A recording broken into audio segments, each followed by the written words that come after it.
All right, everyone, welcome back to our great Ingress Decade workshop. We are now going to move into Uranus in Gemini. And as we get started, let me get the slides going. We're going to do our repeat slides. Here you can see on your screen now the dates that Uranus is going to be in Gemini from 2025 to 2033. Uranus is another one of those conventional orbits around the zodiac. It is an 84-year cycle. So it spends approximately 7 years in each sign, creating its own little mini generations and how we liberate ourselves. Here are the aspects again. And so as we move into Uranus, we'll add on its two aspects to Neptune and Pluto later on for us. And as I said before, this is rather unusual to have four outer planets ingress new signs so close together. And then on top of it, to have all these aspects with each other going on. I mean, knowing nothing about the details, it just tells you activity, activity, activity, change, change, change. So let's see what Uranus has to say. Before that, though, just a little reminder that in the world of evolutionary astrology, we look at two types of evolution, involution. Non-cataclysmic, slow, routine change. The baby learns how to toddler and walk, run, and eventually we are elderly and releasing a life. And so the other one is cataclysmic, which periodically means intense life-altering changes. And of course, both types of evolution represent evolving forces overcoming resisting forces when our tendency is to want to be secure and cling to whatever we have been doing. One more reminder, in evolutionary astrology, we look at a planet and its sign and house rulership as one archetype, which if you learn the 12 archetypes, you can then extrapolate into planets, signs, and houses as we do our synthesis of a chart. And so here's Uranus in Gemini again, beautiful picture of it from NASA, as I shared earlier. And as Uranus moves into Gemini, it's going to set the stage for the three great pattern makers, Uranus, Neptune, and Pluto, to harmonize in fire and air signs in their active polarity. And so these archetypes are going to accelerate our senses. They're going to spark new dendrite information, which Uranus and Aquarius rules. And they're going to ask us to learn how to adapt to all of the technological expansion that is going to take place in our world. Machines and artificial intelligence will outpace the masses in a race to expand our minds and hopefully take our souls along for the ride. So here are the dates that you see on your screen with where Uranus moves through the sign of Gemini in its 7-year transit. And so jumping right in, one more little review for you, that Aquarius, Uranus, 11th house is that individuated unconsciousness that contains the past in all its detail, the present we try to suppress, and our own blueprints of the future that are guiding all of our souls on an individual level and being able to move forward with our world. Now, when Uranus is in Gemini, our individuated unconsciousness is tasked with exploring new ways of living life. Again, Gemini active polarity, this or that, this or that. The curiosity that comes up for all of us. But along with that is the possibility that we can get confused because there's so much information coming at us. We are just bombarded with it. I mean, if you have your phone and you have a smartphone and you have any applications on your phone and you follow the news or you follow various social media apps, I mean, the amount of information that comes at us in a single day is unbelievable compared to, say, 100 years ago. And so what happens is with the polarity of Gemini, Sagittarius, it's going to be very, very important that we periodically slow down and have downtime. Gemini, ruler Mercury and third house, is left brain. And Jupiter, ruler of Sagittarius and ninth, is right brain. So when we have any planets slow moving, passing through Gemini, we have to balance the chaos of left brain with the integration of our right brain. So when we can take ourselves away from all of the exposure to information that comes at us, we go out and take a walk in nature, we turn off the TV, we put our phone down, that then automatically allows right brain to start activating and moving in and putting it all together. It can also be as simple as with Gemini Sag, because they're mutable archetype, to just move. When you're frustrated, get up out of your chair and take a walk, even take a drive. Just movement allows that mutable archetype to start to process and be able to integrate. And so what happens with Uranus in Gemini is that we are bombarded with past, present, and future orientated messages all at the same time. And so we have to kind of then process through it and go, oh, this is something coming up from childhood. Or, we get the messaging, oh, this is coming from deep, deep past. I'm so triggered. We have to use that mental capacity of Uranus and Gemini to discern between the past. How do we heal it? How do we detach? How do we understand it? How do we release it? How do we break free? All that trauma processing that we talked about earlier. We also then have to say if it's something in our present that we're avoiding, suppressing, not wanting to deal with, it's like, okay, can we just work with it? How can I break it down into little baby steps and deal with this issue in my life so that I don't run so much stress and I can calm down? And of course, the same thing that we've been saying all along, when you get the future orientated messages, all right, we want to address them and make changes toward moving into our future as it becomes known to us. It can be pretty chaotic just in and of its own with this Uranian archetype of our individuated unconsciousness.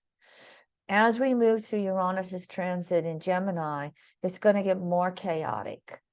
And this is just for each of us individually without anything that's happening in the outer world. Now throw in all of the changes that are happening in the outer world, and it can seem very chaotic. So it will be very important that we find ways to listen inwardly, to honor that intuitive part of ourselves, to slow down, to let go of all the electronia for once in a while. Gemini will contribute to lessening our resistance to change. Uranus, Aquarius 11th, is fixed air. This is the way I've always looked at this issue with my family. It's this perspective and this perspective, and they have a different one, but this is the way I see it. This is my access to the story. Gemini comes in and throws it up in the air and says, well, what if, what if, what if? And when it comes to making changes in our life, Gemini goes, what next? What next? What next? And sometimes, Gemini is that let's just throw it up against the wall and see what sticks kind of mentality. But even if we just say what next through this transit, our own minds will spark us with what to do next. Now, because Uranus is one of the air signs and it rules that individuated unconsciousness, all those past life memories, it has a natural rulership over all kinds of mental health issues. They will start to rise and increase as Uranus moves through Gemini. And like I said, we finally are going to have Medicare for in the US for our citizens 65 and over. We're going to start seeing if we can address the mental health issues of the elderly. But we don't do anything in our country to support mental health. It might be a little different in Canada because you do have, broad-based health care from, cradle to grave. You probably will still see some of your own changes because you have Moon and Gemini in your country. The point is, in general, a lot of our westernized world doesn't support mental health. It's been so taboo here for, hundreds of years, if not decades, that it's something that will rise to the surface to be an issue that has to be addressed collectively. Otherwise, we'll continue to have mass shooters go off on rampages in the United States. We'll have various wounded souls act out because they cannot make sense of the voices in their head or the PTSD that they have from serving in a war or undergoing the trauma of an earthquake or whatever earth events might come along. With all this speeding up of change in these outer planets and fire and earth signs, if consensus societies cannot make sense of it, it creates more chaos, and then that chaos will be acted out. So it comes down to which countries are going to choose to address mental health issues on a public social level, and which countries are going to blame the individual or the family of origin, and this is something that they need to handle. That's not our issue. Well, probably most of us here today will agree that, we don't live in vacuums. We do have to take care of the least of us and provide social support systems through all of this home disruption and climate change disruption and just chaos of information bombardment that's going to happen. Now, this also then will add into the fact that, especially in that 7 out of 10 souls in consensus consciousness, we have generations of trauma that need to be healed and addressed. And yes, it can be done through the Uranus transit through each and every sign. If you think about Uranus in Taurus, we've been seeing the trauma around food, clothing, and survival issues with mass migrations and forest fires, just, obliterating little communities.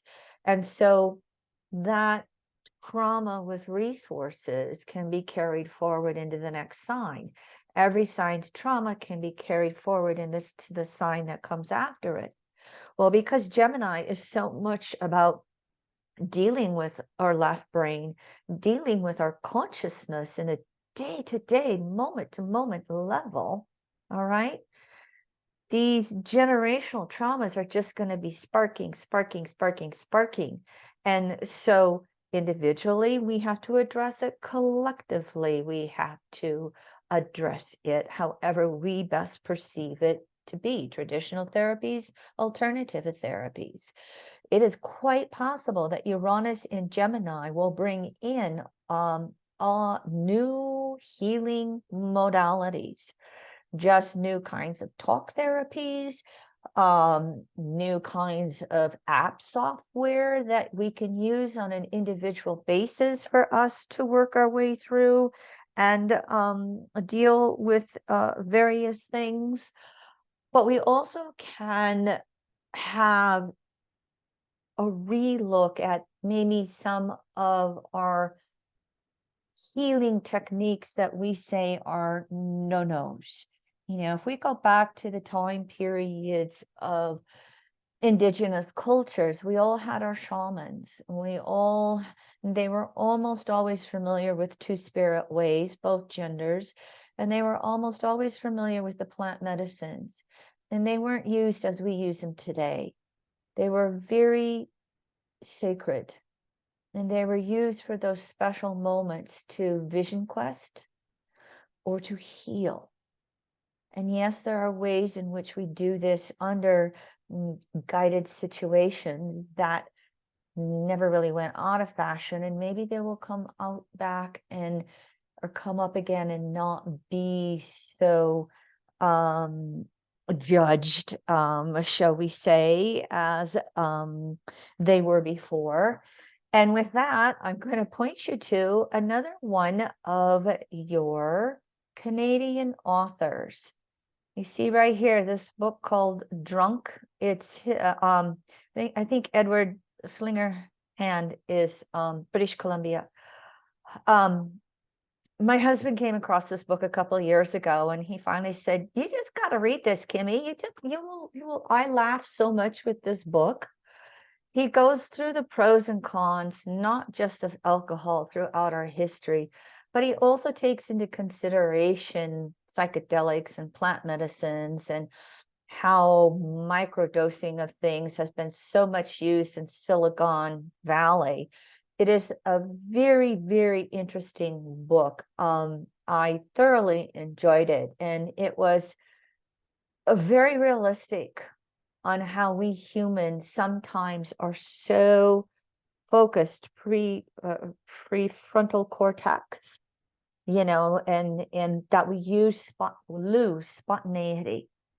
And so he talks about that from a child to an adult and what effect different substances will have. And so Uranus and Gemini is just going to open up and explode, dealing with our minds in different ways. So we've got to take care of it collectively in societies, hopefully, not denying it or suppressing it anymore. And then we also have to see and revisit. I mean, I'm not advocating one thing or another. I'm just sharing Gemini information. But we have to revisit some of our judgments around various old ancient techniques and various natural and human-made substances that we can use for calming ourselves down in this chaotic future we're heading towards. And then to also allow us to balance and integrate everything so that we can walk forward more confidently. Again, the technological advances that are coming with Pluto and Aquarius, and then Uranus and Gemini and their waxing trines, it's going to behoove us to keep up. It's going to be hard to keep up. They're just going to happen faster than we can make sense of. And if you weren't, down the rabbit hole and ignoring everything, you can already realize with social media all the miscommunications that we have going on in the world. And one of our dangers is that something goes viral, it's not even related to truth, and it just triggers a cascading effect. What next? What next? What next with Gemini? And so there are real dangers that we can just set off wars unexpectedly. And then all of a sudden, we're too far along to go, wait a minute, wait a minute. And so the more balanced and integrated we can be as societies, the more we can calm down that type of information, literally pitting us one against the other all over the place. We've had Pluto and Capricorn, this coalescing between democratic and autocratic countries. And that's probably not going to change.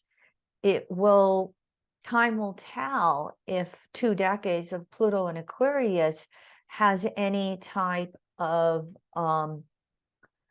masses rising up in our autocratic countries and helping us, be more humane with each other.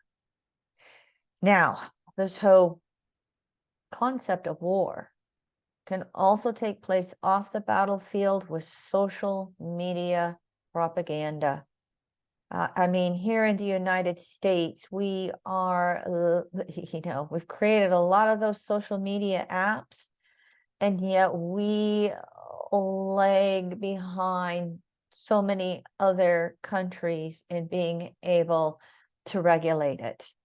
All you have to do is look at Elon Musk buying Twitter, that he's turned into X, and in 1 year of owning it, a third of its users have left, and it's become the favorite place of conservatives to go to spread their side of propaganda. And so as we go through this with not just Uranus, but also Pluto's transit, everywhere is going to have to figure out, how do we manage all of this information and what's truth, what's a lie? Gemini Sagittarius polarity is truth versus lies, and both archetypes can tell the truth. Both archetypes can tell a lie.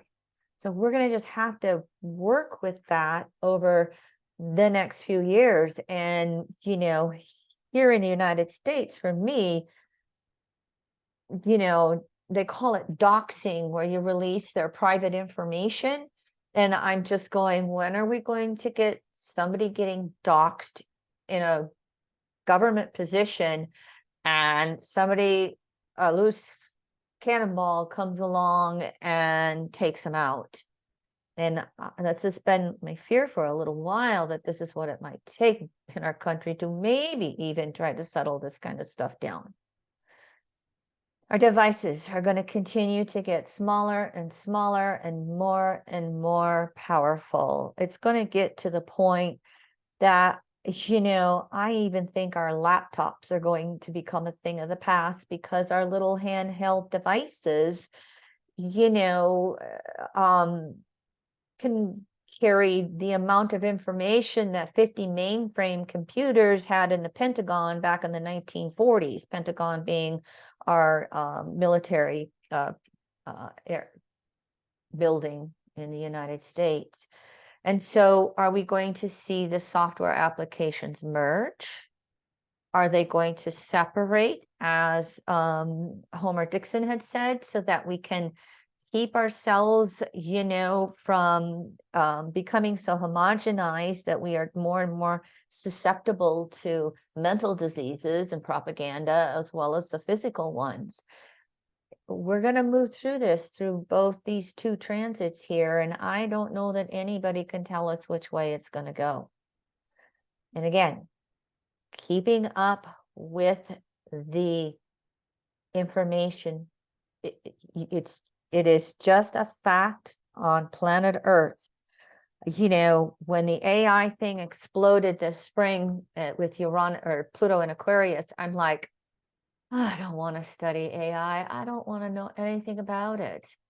And then as the weeks and months went by, it was like, you don't get any choice. You don't live in a bubble. So to the extent that you are able, you want to keep learning. You want to keep expanding the dendrites in your brain that will keep us active and keep us cognitive.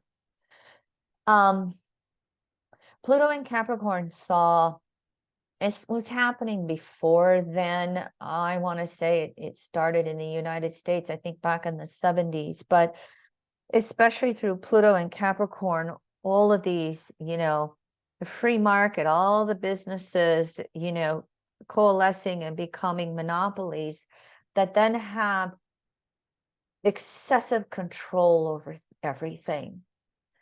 And it is possible that we may see some of these big social media corporations, financial institutions. It is possible that big entities that have oversized control of masses, we may start to break some of those up. And Uranus and Gemini, again, because it makes it easier to go with change rather than resist it, the flexibility of Gemini, I see this as more or less a positive that we want to embrace. That, just like we are learning in regards to food, that it's better if it's local, we're going to start to think about this with all of our other resources, including our technological ones. Again, social media is going to keep going. It is not going to stop. And so it's going to end up, do we go to an autocratic country like China, where that one device, WeChat, runs everything we have? In many regards, it simplifies and it makes it a lot more convenient for us. But in an autocratic country, they can just turn it off.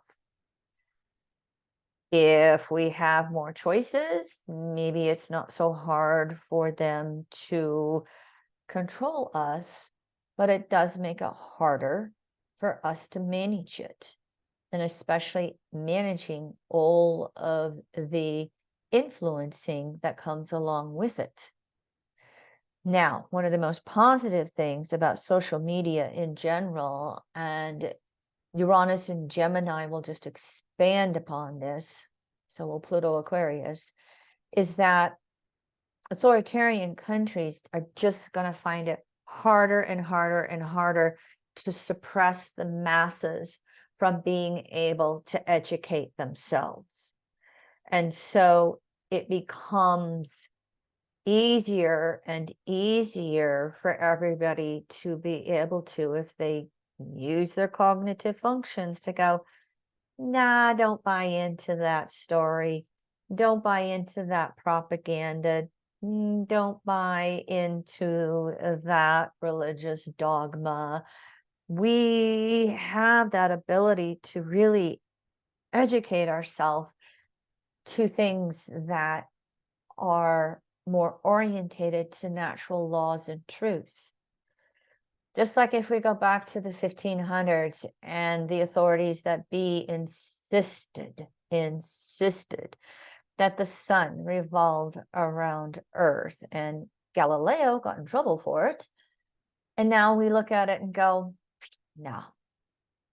We will also find, in the midst of being bombarded with information, we will also find the positives of being able to recognize outrageous lies, outrageous things that are like, no, you don't get to do that anymore. You don't think, this country can have this freedom for women. We want these freedoms for women as well. Some of it'll come a little easier, others won't. Now, caveat, there's this phrase, beliefs are conditioned thoughts. Change your thoughts, change your beliefs.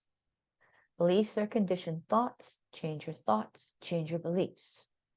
And so how we are orientated to the truth will be what we're gravitated to. And social media AI now feed our machines to give us our version of the truth that we want to see.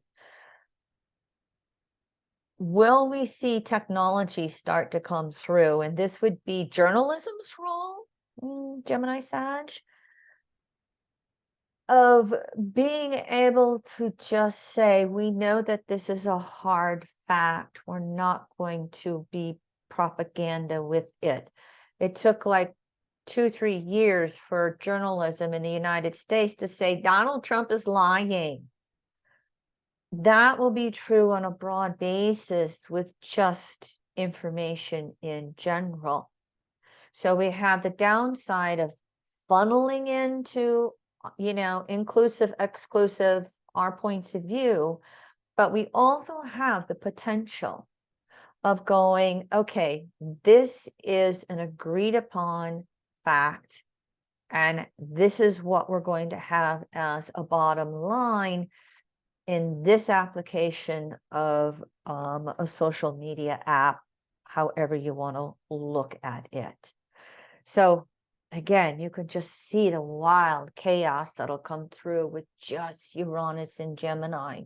And it will maybe take a while through that 7-year transit. And we got the trines coming up that will maybe help us coalesce it, I hope. I mean, again, in evolutionary astrology, there's a saying, you can distort the truth, you can suppress the truth, however, you cannot destroy it. And then we look at natural spiritual laws and principles, natural law as always observable in nature. Observe, correlate, beyond the book, person, building. Stay tuned. We'll see how that comes along. This one is not only Pluto in Aquarius, it is also Uranus in Gemini. Did you notice, at least here in the United States, maybe it wasn't as active in your country, but when Pluto went into Aquarius for 3 months this spring, and we had this explosion of AI articles and news, and all of a sudden now every corporation's running to adopt it, we also had a plethora of articles and information coming out about UFOs, unidentified flying objects. And even our federal government had to made public statements about it and said it was opening up, years of classified documents, et cetera, et cetera. Stay tuned. We will see how that goes in regards to them sharing the truth and facts with us. But in general, Uranus and Gemini is going to add to the picture of acknowledging and communicating with other entities outside our solar system. It is just a matter of time before it is going to happen. There's just no way around it that we're not going to be a part of that. It is going to be a part of our world. And of course, it's going to, you think Uranus and Gemini is creating chaos over social media? Wait till we have some factual evidence that's already there, but, that is out there to such a degree that it's hard to deny it. We'll have those who go, no, no, no, no, no, no, no. And then, those that are going, see, told you so. And so, but it's going to just explode chaos. First of all, are they going to be a friend or a foe? And we don't know until they present themselves. And they could present themselves either way. Who knows? We don't have any guarantee. I like to think back to the law of attraction that the teachings of Abraham, Esther Hicks brought out. Energy flows where attention goes. So I'm going to magnetize peace in my world so that hopefully that's my magnetism in the universe. I think that same thought, and I energize those thoughts and ideas when I ponder this subject myself. And so stay tuned. Maybe it won't happen for another 100 years, but it can happen tomorrow. And having it in our consciousness present is part of, the whole attraction that brings it in on a collective level. So one of the possibilities is that if we think we've got to fight against our neighbor next door over territorial land disputes. Wait until it's like, oh, it's between Earth and something outside our solar system. That, busts your consciousness wide open. There's almost probably a reason why so many of these younger generations love the Hollywood movies of, fighting these entities outside our solar systems and in other galaxies and all that good kind of stuff. It's like moving us in that phase of evolution. Jeffrey Green said a long time ago when I first started studying with him in the 1980s. He says the Aquarian age will bring the interface of humans and computers. I'm like, can I just go outside and have a nice walk in nature? I don't want to look at this. And yet we, again, are going to. There's no other way around it if you're going to be a human on planet Earth in the near future, in the far future, as we come back again. So, just a few concepts on Uranus and Gemini. Here was the last time that it was in Gemini, 1941, 42 through 1948, 49. What was going on? World War II. So the last time Uranus was in Gemini, we had World War II. The time before that, when Uranus was in Gemini, we had the Civil War over slavery in the United States. Yeah, I don't think it bodes very well for our country if we don't get our act together through this upcoming Uranus in Gemini. Again, all the exterminations that went on. And for those of you who are familiar with the autism spectrum, the high end of the autism spectrum is called Asperger's syndrome. And this was created by a gentleman called Hans Asperger's. And he was over there in Germany. And he was very controversial in his time because he was part of eugenics who was saying, we don't want those types of souls. So Uranus and Gemini. Anne Frank wrote her diary, Uranus and Gemini. The first uranium bomb was dropped, Uranus and Gemini. Oh, and IBM, remember those, conventional computing back then in the 1940s, International Business Machine, IBM, that's when they first started to create calculators so that we could, do things a little faster. And I love this one, ballpoint pens, Uranus and Gemini. It fits. And of course, what did we have? The start of the first, or the Arab-Israeli war. That is now bubbled up, that we could now see, bubbling up again. My guess is it will last into the Uranus and Gemini transit that is coming up for us here. Netanyahu himself is saying this is not going to be fast. This is going to be slow war. And so we've looked at Neptune and Aries, and just one more reminder, Uranus and Gemini, our civil war. And so pray for peace, and pray for peace, and pray for peace, and pray for peace. And when you pray for peace, stomp your feet. So here we are moving forward with Uranus and Gemini 25 through 2033. What are we looking at? First of all, here are the ingress charts. And again, for both Canada and US, they are fairly similar, both Gemini risings. And all the planets are in the same houses. I don't know if, if you put two Placidus houses up, it'd be the same possibility.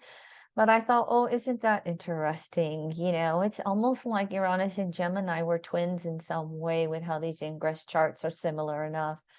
But one thing that stuck out at me that just seemed to be very Geminian is the fact that we have planets all over the place, all around the circle. And it's called the splash pattern. And it just represents Gemini, energy going in all kinds of directions. Now, it can signify that we are open-minded, we want to explore, we're curious, we're going to use all that Gemini information to evolve and move forward. But it can also signify scatteredness and chaos. And I think I'm going to go crazy. This is just too much to look at. So interesting charts, isn't it? Be able to look at this, several oppositions that you see going on.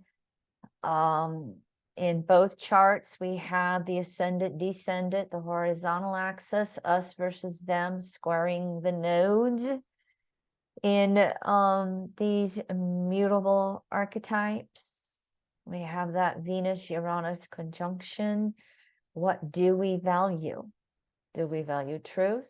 Do we value misinformation? Do we value some type of, united organization, or do we value chaos? By the time that we have Uranus moving into Gemini, we already see the three outer planets lining up into their trines and sextiles. We can see the trines of Pluto, Uranus, but we can also see the sextiles of Uranus to Neptune with Saturn in there, and Neptune, Saturn to Pluto. And so again, they bode for a little bit of synthesizing and ease. But one of the things that I say about trine energy is it's rewards of prior efforts. Rewards of prior efforts. Waxing trines are personal rewards. Waning trines are outer, more collective rewards. Uranus Pluto is a waxing trine, so it's more that inner reward, growing, expanding. We'll all have it personally going on in our charts, but it will be inner rewards for collective groups as a whole. What has this country or this group been working towards creating? They will now start to see the manifestations of that, positive, negative, or no manifestation if there's been no effort. So one of the things about evolutionary astrology is we don't look at any aspect that's positive or negative. It's, again, observe, correlate. What is the individual context of the entity involved with it? And so here is just a little snapshot of all the aspects Uranus has been making to Pluto since the 1960s, when they had their three conjunctions in the middle of Virgo. Most of you can remember back to 2010, 2015, when we were having those, or 2012 to 2015, excuse me, when we were having those waxing squares. And in the US, this was the rise of Donald Trump and the backlash in our country that we had the audacity to elect a Black man to be president of the United States. Biseptiles, if you're not familiar with that, and I still have the workshop that I did for all of you a few years ago, and thank you very much for letting me speak on this cycle of phases and aspects. These are kind of an element of fate. They're realignment aspects. And so we had the 7 waxing biseptiles between them from Gotta look at my screen or my notes, 2018 to 2021. And so while it may not have been right out there, there was realigning that was going on during that time period. We had the legitimate defeat of Donald Trump and the election of Joe Biden, even as we had those who didn't want to have to deal with it. So as we go into this waxing trine in the history of, for instance, the United States, include, exclude with our three major aspects, the trines could go either way. They could probably go both ways. And we're going to barely get beyond that. And then we're going to turn around and Uranus is going to go into gibbous phase from Pluto. And we're going to have 7 of these waxing sesquisquadrates. And so, boom, boom, there's quite a bit of aspects that are going on here. And so if we're not realigning how we need to, if we fall into any complacencies, this aspect, a square and a half, will be just uncomfortable enough that it brings things into consciousness, bring things up to the surface for us to address. Kind of use the US as example, but the point is you're going to have these aspects going on for yourself individually, and you're going to have them going on wherever in the world you are, whatever groups you reside in.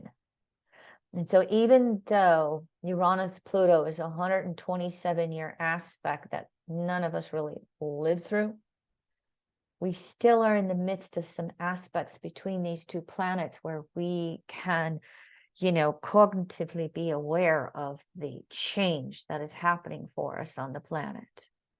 Now, when we look at this, planetary pair, it's our soul's evolution, Pluto, of its individuated unconsciousness, Uranus. So here are the degrees in which we are going to have these 5 waxing trines in Gemini, Aquarius. I already kind of said this before, rewards of prior efforts. So we'll have areas where we make progress, and we'll have areas where we are static or even regress if we're, trying to entrench marriage between a male and a female, so to speak. We'll see how that goes with Aquarius. I think there'll be some real boomerang to that, but there will be areas where it will retrench. There will be countries where there are countries where it's illegal, and there could be places where they make it even worse. And any lack of progress is going to be, again, patriarchal distortions that we've had on the planet for several thousand years.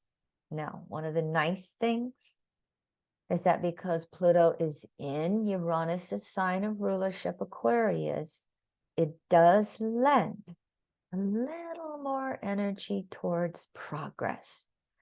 Again, these are the 2 planets of revolution.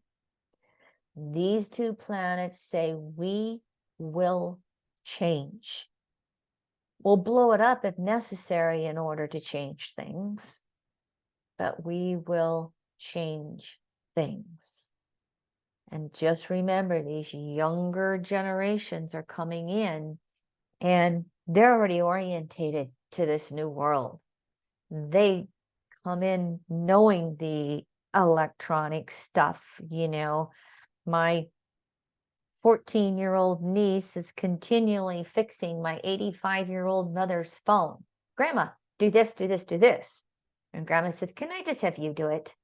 And so we will have that in all kinds of areas where the youth come in. And I'm going to give this credit to Patricia Walsh. If any of you know who Pat is, she runs deep memory processing, the past life regression training that I took and I teach. I first heard this from her with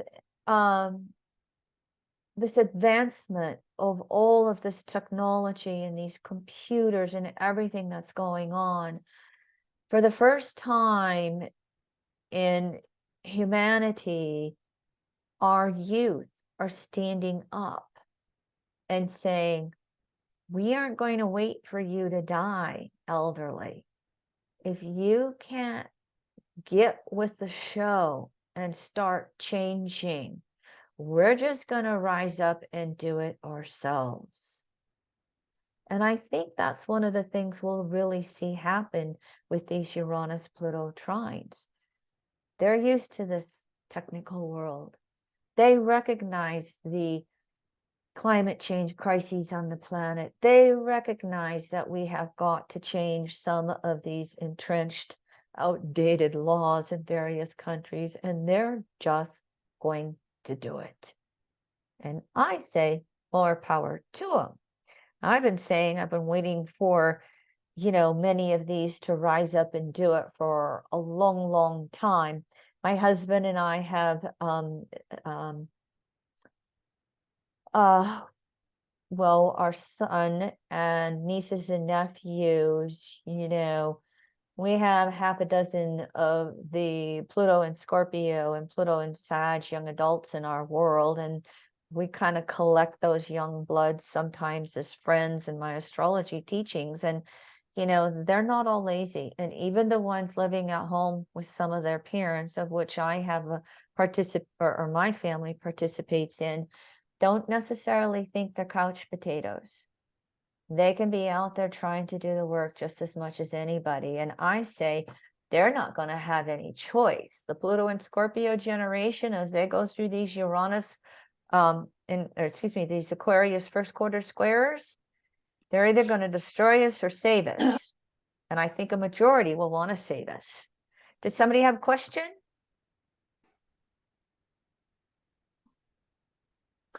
Or see if you didn't know it, you're unmuted if you didn't want to unmute yourself, honey.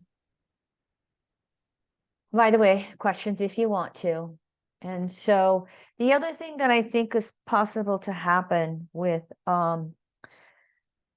Pluto Uranus is in their trines is, with this whole advancement of just technology in general, and especially AI driven, developing countries can easily be left behind. Again, an Aquarius elitism between the haves and have-nots that can be exacerbated with these waxing trines.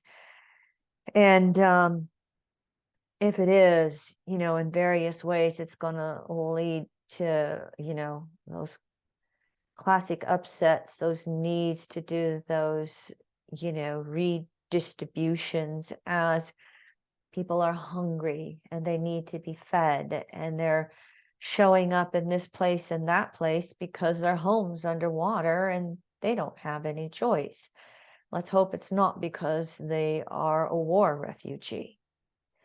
Now, with green energy, it's got its bright spots and its not so bright spots.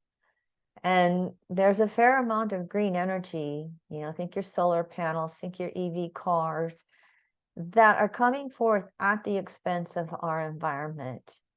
And it can be part of this issue of various countries battling for control over, we have, this rare mineral and you don't. Well, we're not going to share it with you, or we're going to invade you to get it, or, all the different ways that it can come through. So for those of you, for instance, who have iPhones, every single iPhone contains a computer chip that's made in Taiwan, which China wants to control. And that's why part of the reason why the US is so involved in the situation between Taiwan and China. And it's why Apple is trying so hard to figure out how to have its chips made in other countries. EV vehicles, they take a lot of cobalt. This is a photo in Congo in Africa. And we have literally depleted the cobalt in that country. And it is now moving over to Indonesia. And if you've seen those islands over there, there's just, islands with lots and lots of little islands with nothing but green trees and vegetation, little jungles, and all of your indigenous cultures that have been there for long periods of time. And they are taking entire islands and displacing the natives, still going on, so that they can mine there. And the country of Indonesia is complicit in it because it means money in the government coffers. And who gets it and who doesn't? Do those resources go to the displaced natives?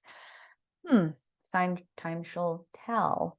We shall see how all that goes. Here in the United States, our electrical grid is kind of between the western part of the country and the eastern part of the country, and they don't connect very well. They're starting to try to address that, but it's kind of like if we had cyber warfare and they took out the electrical grids in the west, the eastern part of our country couldn't help them because we just don't connect. And so, probably many areas of westernized worlds, maybe China's the exception, and it's not what I consider westernized, but we're very lacking through Pluto and Capricorn with infrastructure. And electrical grids are really one of those ways.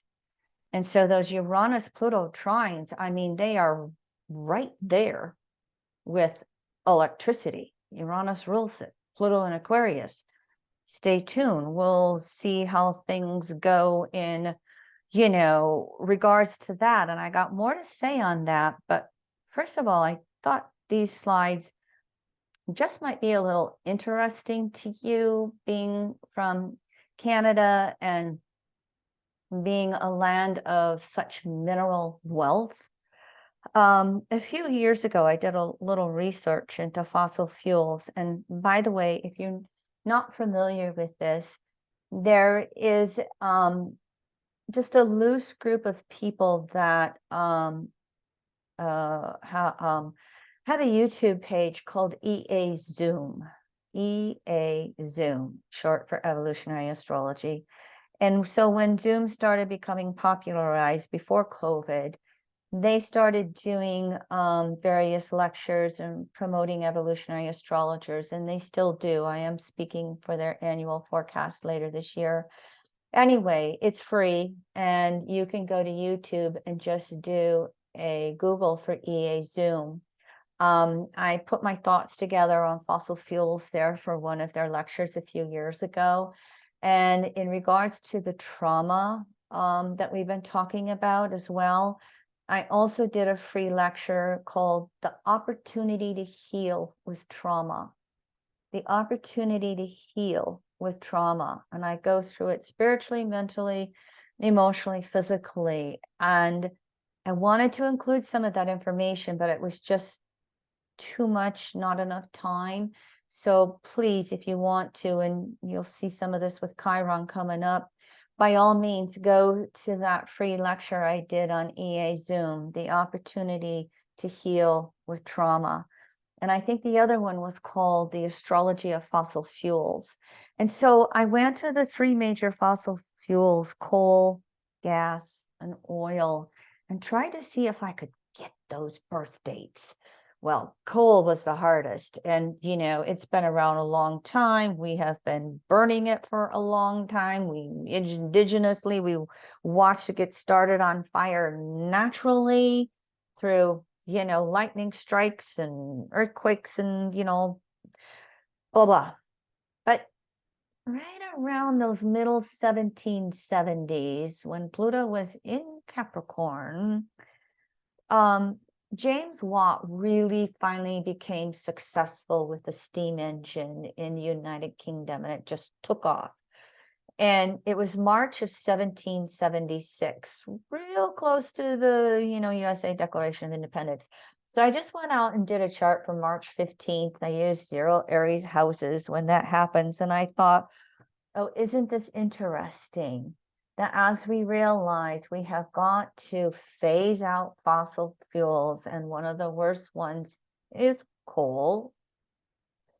Here we are with Pluto. Anytime in the month of March, when we really use the steam engine to burn coal, Pluto at Lake Capricorn.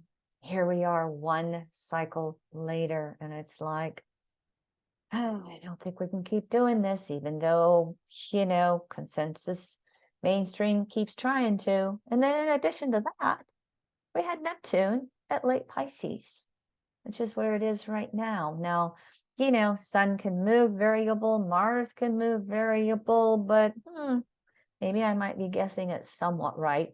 By the way, if anybody ever has any insight into a specific date with the steam engine, please contact me, send me an email and help me out with that. This was the hardest one, but I thought, oh, this is really interesting. And so what's going to happen when transiting Pluto in the month of March goes over this south node here in the middle of Aquarius?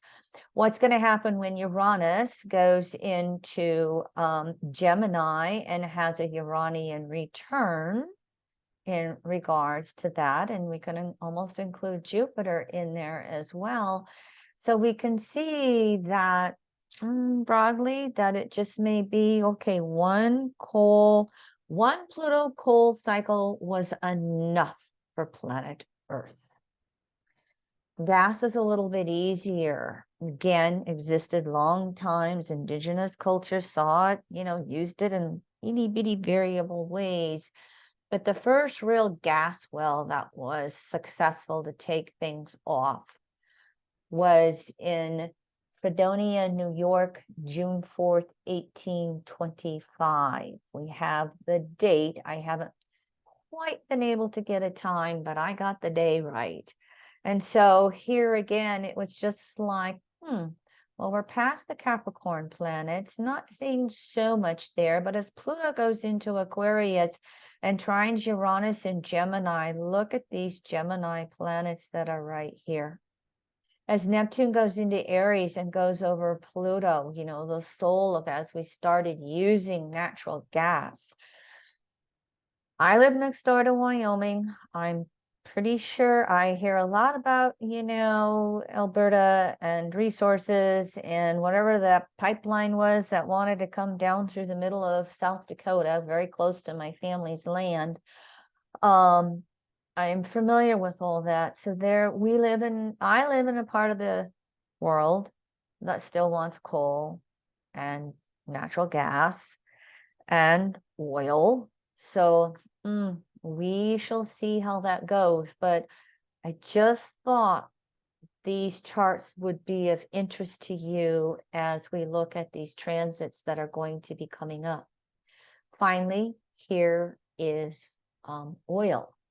And this is again when we were successful with finally getting that oil blasting out of the ground and figuring out how to pump it and contain it. And this one happened in Titusville, Pennsylvania, August 28th of 1959. Again, I got the date and the place. We don't know the time. Well, here we go again. Neptune in Pisces. One Neptune cycle later. Is it possible on planet Earth, one Neptune cycle later, we can be, okay, that's enough. But here again, Uranus in Gemini, and Pluto's going to come through with Aquarius. They're not in the trine aspects anymore.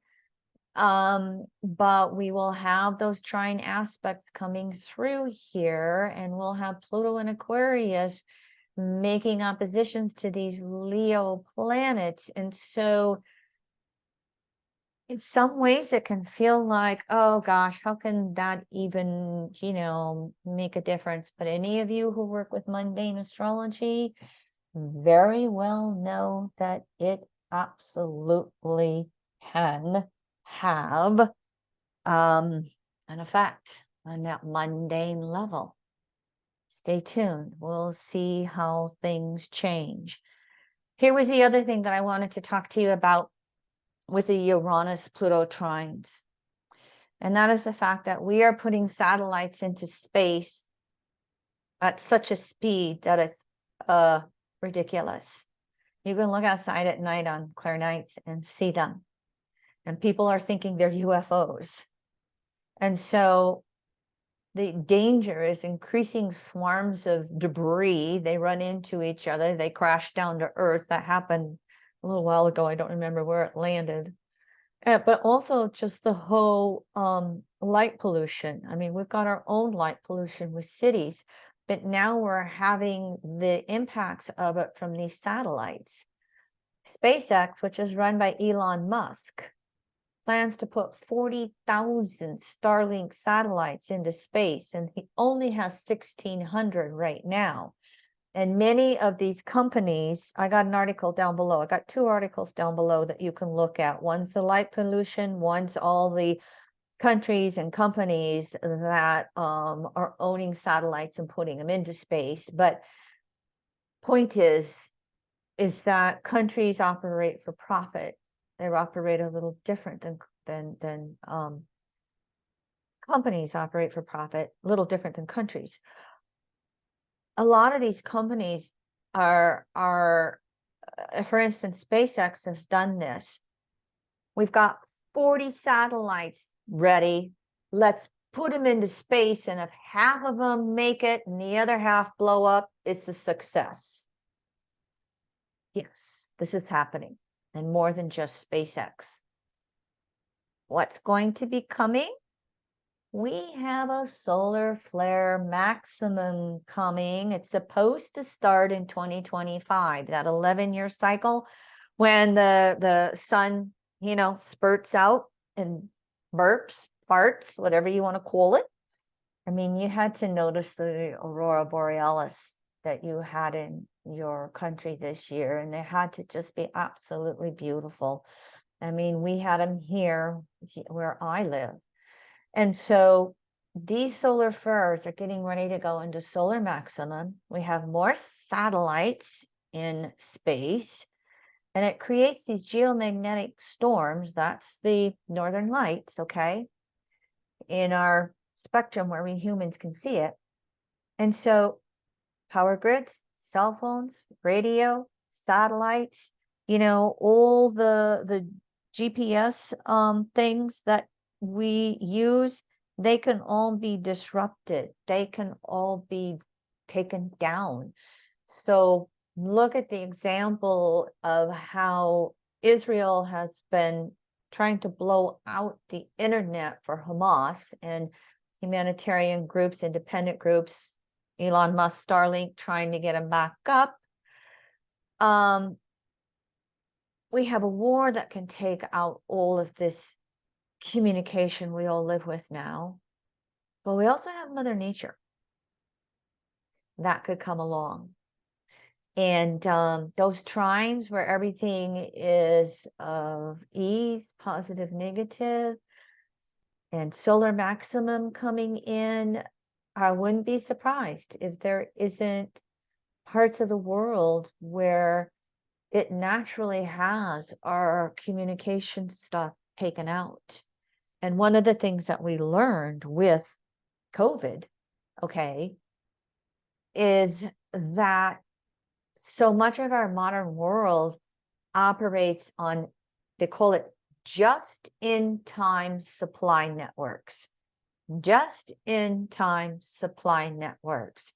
It doesn't work if we have a whole bunch of, container ships from China with the US, with junk for the US to buy. It doesn't work if they're sitting off there, on the ocean and they can't get into the ports of entry. So we have that whole situation that could be disrupted. More of those supply chain disruptions that could happen with these waxing trines. Now, Uranus is making waxing semi-squares in 2719, and then now coming up waxing sextiles to Neptune 25, 27, just as they ingress their new signs as well. They are 172-year cycle of I call the conjunctions in the 1820s in Capricorn, the Industrial Revolution. It happened before that. But when we had those Neptune-Uranus conjunctions in the 1820s, that's when the real mass disruptions happened to people because machines started taking over the work. Then we had the 1993 conjunctions in Capricorn, and I called that the technological revolution. And that's when the computers and cell phones really exploded on. And look what we've done in the 93, 03, 13, 23, 30 years since. Just, can you imagine not having your cell phone? Do you ever watch movies, old movies where they don't have cell phones and they gotta run to the payphone to use one? It's just like, oh gosh, we can't imagine not living with those. So point is that since that 93 conjunction, they've now reached the 60 degrees, waxing sextiles, half a trine, choice points. We're going to go this way, we're going to go that way. And there's your degrees in which they're going to happen in Gemini, in Aries. I also did a waxing semi-square workshop on these two on EA Zoom. I think it was Uranus waxing square, Neptune technology serving spirituality. I think that was the name of it. But that is the broadest intent of what these two planets. It's the evolution of our spiritual, growth as souls. And so here again, these two, the broadest intent, the highest intent is for science and technology to serve spirituality, to serve those natural law principles, to learn how to coexist with nature, not try to have dominion over it. And that can be one of the things we may run into with these two, because consensus society tends to play catch up. We have the technological invention, and then we got to figure out the morality and the ethics around it. That's what these two do. And so, are we going to ignore nature? Is it going to be technology at any and all costs? Believe me, somewhere on the planet, there are scientists still working and utilizing eugenics in some way. There are those that are, working with splicing genes to create certain types of humans, stuff we just don't even maybe want to know about. But what Uranus has to recognize as the faster moving planet to Neptune is that nature will have the last word. All we have to do is look to climate change and see how that is happening around us. And so what can happen with these waxing sextiles is it's almost like we might make choice points, and this is reiterated by Uranus in Gemini to Pluto. It's almost like we make choice points. There's those groups of souls and possibly countries who want to move towards peace, sustainability, and then there are those who want to go Neptune and Aries, imperialism, and fight over territory or religion or whatever it is. And so in some ways, Neptune and Aries are going to have us compromise because we have finite livable spaces on the planet. And we have finite resources to some degree with how we want to use it. at least until we can get nuclear fusion figured out. And oh, by the way, that's one of the things I hope for with the Pluto and Aquarius. Nuclear fission, we have to split an atom to create energy, and it has lots of waste and a real mess. Nuclear fusion, we blend atoms together and we create less mess. It's what the sun does. The sun is nuclear fusion. However, it's hard to get machines that will actually do it more than a millisecond or a second or wherever we're at right now. But it's very possible that with these three outer planets, we can have this nuclear fusion figured out in the near future, which would totally change our use of energy. It would save cobalt mining. It would keep the oil and gas in the ground.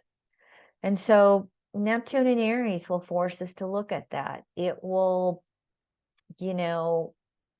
have democratic versus autocratic countries decide whether they're going to work together with these resources and climate change, or whether we want to battle it out. But in the near future, I just kind of see, this duality taking place with Uranus, and which one is going to have the final word. Stay tuned. I'm on the side of natural law. But we can also recognize that there may be some extreme choices that we need to make. What Earth event is going to wake us up enough? Maybe it's going to be these young ones coming in and already getting it and going, it's time for you guys to go sit in the nursing home and watch TV.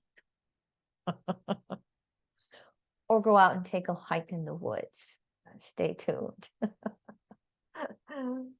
So, as technology advances, remember, you are the most brilliant creation. And this is what Neptune is here to remind Uranus. It can take all these technological revolutions and move, but Neptune's still going to come along and say, excuse me, planet Earth's going to have the last word, and here's what it is. So let me give you a little bit on the Sagittarius polarity to Uranus and Gemini. And, here again, it's the 5 months retrograde cycles. Okay. And so, as we've been talking before, the intent is to surrender to our right brain intuitive thought. It just allows us to funnel all the information coming through and find that place of peace and balance. It also allows us to have a balance, Neptune, Aries, Libra, between right brain, left brain. It's kind of like if we run around in our left brain all the time, we can't make sense of anything. And if we are always in our right brain, sometimes we won't get off the couch or out of the ashram and do anything. So there has to be a balance between our logical left brain and our intuitive right brain. And so during those time periods when Uranus and Gemini goes retrograde, that's when we are meant to search for the deeper meaning of all this information and change coming to us. Sagittarius in general rules religion and philosophy and spirituality. And so these are time periods where we search for philosophical meaning to life. And Sagittarius, ruled by Jupiter, is conscious beliefs. I call Neptune deepest unconscious beliefs. I call Sagittarius our conscious, Jupiter, Sag, our conscious beliefs. And so it lends itself towards going, oh, this is what it's all about. This is what we're meant to do. This is why this is happening. And so then it also will allow us to take some of these technological advances and organize them into societal frameworks that actually support us, that actually allow us to synergistically and harmoniously live in this modern world. It's not going back to horse and buggy days. Okay. And it's not the ashram. It's how do we balance ourselves in the natural world and the modern world at the same time. And that's what this Sagittarius polarity asks us to do. It also can then allow us to say, wait a minute, how do I make technology work for all species, not just humans?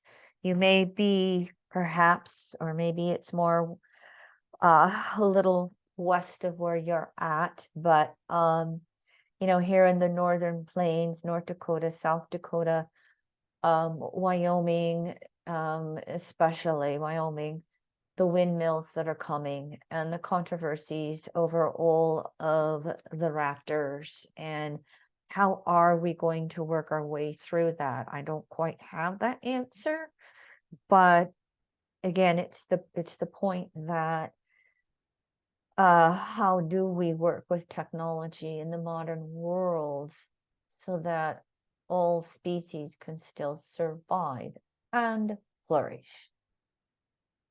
And so when Uranus is in Gemini, you can reach to that Sag polarity anytime, but especially during retrograde cycles. Reach over, honor that intuitive messaging that's going to come through about directions with these trines and sextiles, and that will help you diminish your own chaos. It'll help you be able to go forward in whatever is the highest and best way in your own soul's weaving, your own evolution. Well, revolution too. Okay, so those are my slides. Comments, questions, or anything that I didn't go through, you are welcome to raise your hand or ask if you want. And while we are doing that, one more time, here's my ending slides, giving us the energy to collectively come together. And our mantras: Spirit of God, Goddess, come through us. Mind of God, Goddess, speak through us. Heart of God, Goddess, love through us. Body of God, Goddess, we are. My little housekeeping slide, my forecast. And here are your Uranus aspects to your chart, Canucks. It's not quite as active. I thought maybe Uranus might be more active, but nope, we only have 2 pages of aspects that I'm going through with Uranus in Gemini. So here are those for you. And thank you, everyone. I hope this is working out for you and you're enjoying this. And one more time, you're going to get the PDFs of all these PowerPoint slides, and you're going to get these recordings that you can review this at your leisure as you like to. All right. Oh, I'm doing pretty good time-wise. Questions with anything?